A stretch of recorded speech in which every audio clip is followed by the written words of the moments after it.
Hey everybody, hope you're having a great afternoon.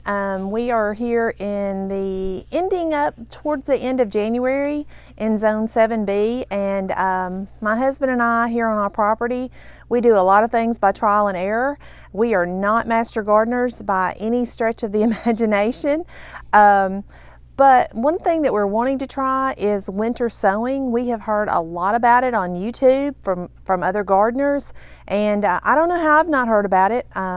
As I've told you in other previous videos, my grandmother pretty much raised me out in the yard, in the garden, and I've never heard her mention winter sowing, but she never really started seeds either. And the only times that I have attempted to start seed have never been successful. I've always tried to take them outside too soon.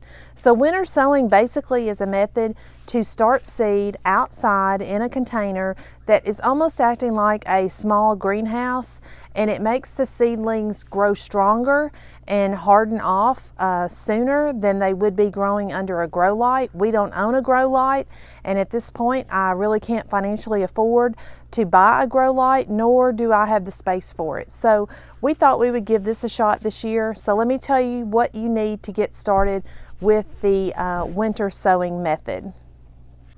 So you're going to need some type of container. We're going to be using a milk jug today for most of these. We do have some clear water bottles inside as well, but for the video purposes today, I'm going to show you with the milk jug. You just wash those out till they're clean. Don't use any soap or anything. Just wash them out, slush out, make sure there's no milk left in them. You do not need the cap for this. So if you don't have a cap, that's perfect because you're not going to need it for this project. You're also going to need some kind of cutting material or cutting utensil. A knife would probably work best for this. I've got my handy dandy sprayer here full of water. I've got something to poke holes in the bottom of the container, which you could use the knife, but what I'm doing, I've seen a lot of people use the soldering irons. I don't have a soldering iron, and I'm not going to buy one for this project, so I've got my wood burner. I think it's going to work just fine. We'll see. Hopefully it does the trick. Got a Sharpie here to mark the milk jug with what actually is going in it. A pair of scissors, I don't know if I'll need those, but I've got them on standby. And a roll of tape. You can use duct tape. The only duct tape we've got right now is the Gorilla tape, and I don't want to use that. It's too expensive, so we've got a lot of eBay tape, which I think this will work well. You can kind of see that it's almost see-through, so it should let the sun get into the container. You're also going to need some potting mix, which this is the twice ground bark mulch as well as soil conditioner mixed together. And you're also going to need some seed, and I want to show you the seeds that I got today at our Dollar Tree here in town. They are still 4 for $1, and I know a lot of things at Dollar Tree have gone up to $1.25, but here at our Dollar Tree, they are still seeds 4 for $1. You can't beat that. And obviously there aren't a ton of seeds in each pack. There are several. So we got some flowers, lavender, there's some lettuces, some peppers, tomatoes, 4 for $1. Hey, and if you're not going to need 50 plants, one of these small packs of seeds is all you're going to need. You know, we don't need 45 tomato plants at our house. We certainly don't need 45 eggplants at our house. So these little packs of seed will work out perfect. And if it's something that you want more of, then you just get a couple of packs of seed. I think on the zinnias, I got a couple of packs of those. The squash, pumpkins, cantaloupe, obviously we will sow those directly in the ground. But some of these others, the snapdragons, there's the other pack of zinnias. So some of those I got 2 packs of because, hey, for the price, $1/4 a pack, you can't beat it. So that's what we got. All right, so you're going to take your bucket, and the main thing you're going to need to remember is you do not want to cut all the way around the bucket. You want to leave probably this portion here and this portion here, all of this in between. You want to leave that solid. You do not want to cut that off, and I'm going to show you why here in a minute. So you're just going to take your knife and you're just going to go in and start cutting. And again, make sure you're being careful with this. probably could use scissors for this as well. It doesn't have to be perfectly straight, which obviously this one's not going to be. Try the scissors. I think my knife has set out over the winter and gotten a little dull. These scissors are not very good either. But yeah, it looks like the scissors are doing better. So what I'm going to do is I'm going to go up to about this portion here. And this is going to allow you to open it up. I may need to cut a little bit more, maybe on this side. You basically want to have a handle that it's still together. So yeah, that's perfect. That way you've got your lid. It's going to be able to cover back up, and now you're going to be able to fill this portion with soil. But before you do that, you're going to take your, like I said, I don't have a soldering iron. I have the wood burner. So I'm going to take, and I'm just going to go in there, press in and get a few holes started. You want to have some drain holes, probably on just the flat part. Smoking a little bit, stinks a little bit, but anyways, since these holes probably aren't that big, I'm going to put probably 6 or 7 in there, and that's all you need. You just need to have some drain holes in the bottom of it. Now we're going to fill it up with soil. Okay, so Russell's going to help me here. We're going to fill it up. Our soil is already pretty wet, so we don't need to wet it anymore putting it in. It's going to be kind of messy, so you definitely probably want to do this outside.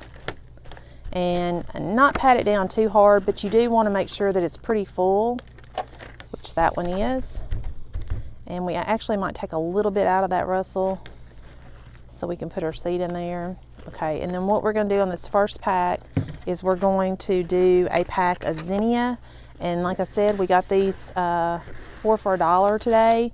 I'm not sure how many seed are actually in here, so let me take my gloves off. Might make this a little easier. See how many seed are actually in the pack.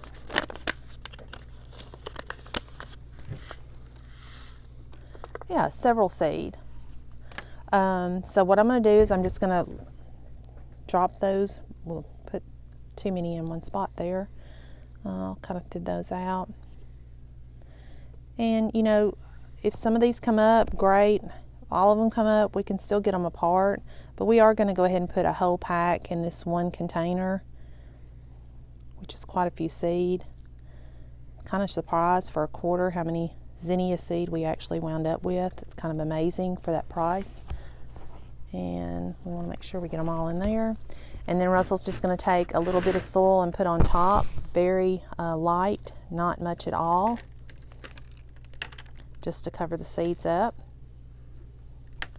And really not going to pat them down or anything. We're just going to make sure that the seeds are kind of covered. And he's going to mist those. The soil is pretty wet. Like I said, that's why we didn't pre-moisten the soil. If your soil is dry, you definitely do need to moisten it and before you put your seed in there. But we didn't have that issue.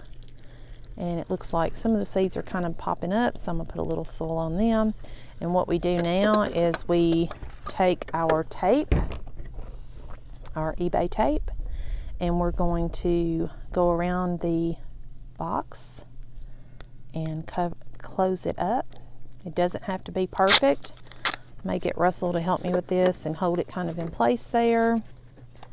Apologize for the tape sound. I hate that sound.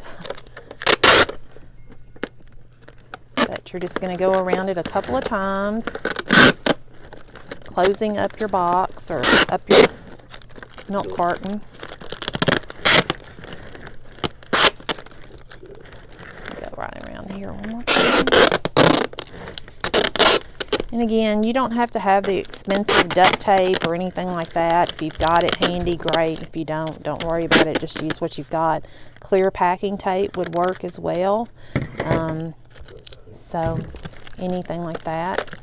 So basically, you could pick this up now, and we were definitely going to mark it with zinnia across it, so we'll know what's in here.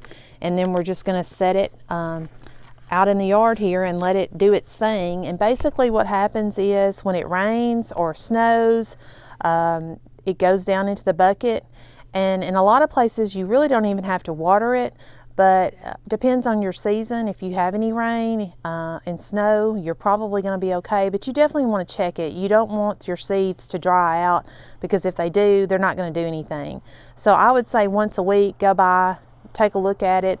And the great thing is about the milk cartons, if it's dry, all you got to do is stick your little nozzle in there and give it a little mist.